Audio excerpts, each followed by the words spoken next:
రాజ్యాంగం నడిపిస్తూ ఉన్నారు. ఇంతటి దారుణమైన పాలన సాగిస్తూ ఉన్నప్పుడు ఇలాంటి దుర్మార్గం ఎక్కువ రోజు నిలబడదు. ఈరోజు ఒకటే మీ అందరికీ కూడా చెప్తా ఉన్నా, ఇంతకుముందు హయాంలో మన హయాంలో బహుశా కార్యకర్తలకు నేను అనుకున్న మేరకు నేను చేయలేకపోయి ఉండొచ్చు. ఎందుకంటే నేను వస్తూనే కోవిడ్ వచ్చింది. జూన్లో ప్రమాణ స్వీకారం మనం చేసాం. మార్చి కల్లా కోవిడ్ లాంటి మహమ్మారిని ఎదుర్కోవాల్సి వచ్చింది. ఇంతకుముందు ఎప్పుడూ కూడా ఊహించలేదు, ఇంతకుముందు ఎప్పుడూ కూడా చూడలేదు. రాష్ట్రంలో అయితే నాకు ఊహ తెలిసినంత వరకు నా వయసులో ఇలాంటి పరిస్థితులు కూడా ఉంటాయి, ఇలాంటి సమస్యలు కూడా రాగలుగుతాయని కూడా బహుశా ఎవరికి కూడా తట్టిండదు.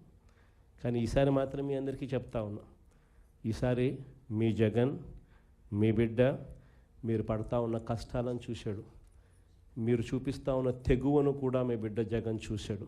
మీ అందరికీ మాట చెప్తా ఉన్నా, నెక్స్ట్ జగన్ 2లో మాత్రం కార్యకర్తలకు పెద్దపీట వేస్తాను అని మాత్రం ఖచ్చితంగా చెప్తాను. రాష్ట్రంలో ఇవాళ పరిస్థితులు ఎలా ఉన్నాయి అన్న సంగతి నాకన్నా కూడా మీకే బాగా తెలుసు.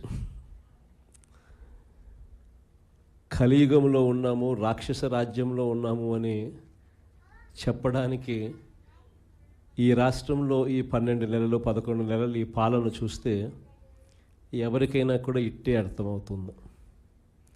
అంతటి దారుణమైన దుర్మార్గమైన పాలన మనం చూస్తూ ఉన్నాం. ఇలాంటి పరిస్థితుల్లో ఇలాంటి రెడ్ బుక్ పాలన జరుగుతూ ఉన్న, రాక్షసులు పరిపాలన చేస్తూ ఉన్న ఈ పాలనలో తెగువ చూపించి నిబద్ధతతో నిలబడి విలువలకు విశ్వసనీయతకు పెద్దపీట వేస్తూ రాజకీయాలంటే అయ్యా చంద్రబాబు నీ మాదిరిగా చేయడం రాజకీయాలు కాదు, ఎంపీటీసీలమైనా కౌన్సిలర్లమైనా మమ్మల్ని చూసి నేర్చుకో, ఇది రాజకీయం అంటే అని చెప్పి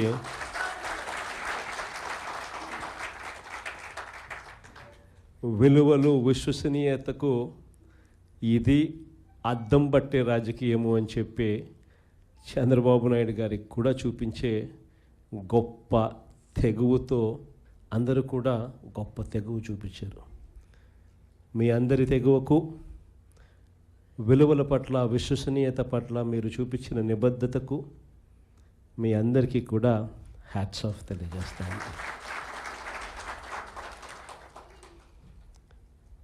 మన రాజకీయాలకు చంద్రబాబు రాజకీయాలకు మధ్య తేడా ఈ 12 నెలలు ఆయన పాలన చూస్తే చాలా తేడా కనిపిస్తుంది. అసలు రాజకీయాలు అన్నది ఒకవైపున మనల్ని చూసినప్పుడు రాజకీయాలు అటువైపున కనిపిస్తాయి. ఈ 12 నెలలు చంద్రబాబు నాయుడు రాజకీయాలు చూసినప్పుడు రాజకీయాలు ఇటువైపున కనిపిస్తాయి. ఇద్దరి మధ్య తేడా అంత ప్రస్ఫుటంగా కనిపిస్తూ ఉంది. మనమేమో మన రాజకీయ జీవితం అంతా కూడా, మన ప్రస్థానం అంతా కూడా ఎప్పుడూ కూడా ప్రజలు మనకు అధికారం ఇస్తేనే మనం తీసుకున్నాం. దొడ్డిదారిన వెన్నుపోట్లతోనూ మోసాలు చేసి ఏ రోజు కూడా మనం రాజకీయాలు చేయలేదు.